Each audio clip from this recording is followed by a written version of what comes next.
Language. We use the past simple and past continuous tenses to talk about actions or events that happened in the past.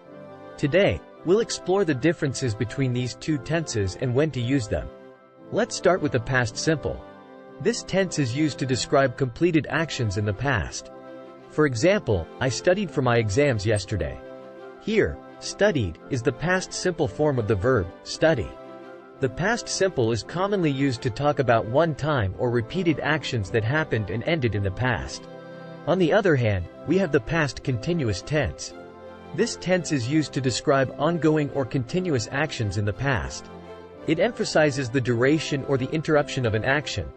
For example, I was studying when my friend called. Here, was studying is the past continuous form of the verb study.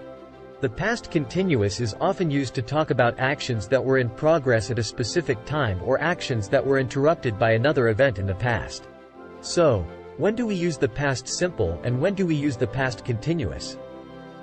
Well, generally speaking, we use the past simple for shorter actions that happened and ended in the past. For example, I played tennis yesterday.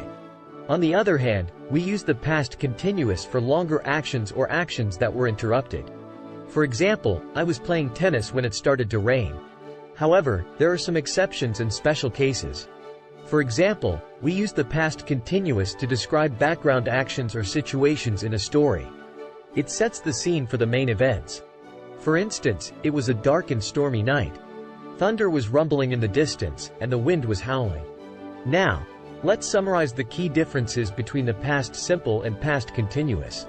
The past simple is used for completed actions in the past, while the past continuous is used for ongoing or interrupted actions in the past.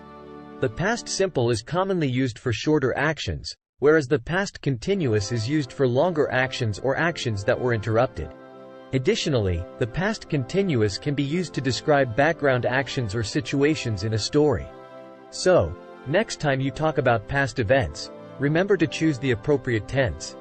Whether it's a simple action or an ongoing one, using the correct past tense will make your English more accurate and engaging. Happy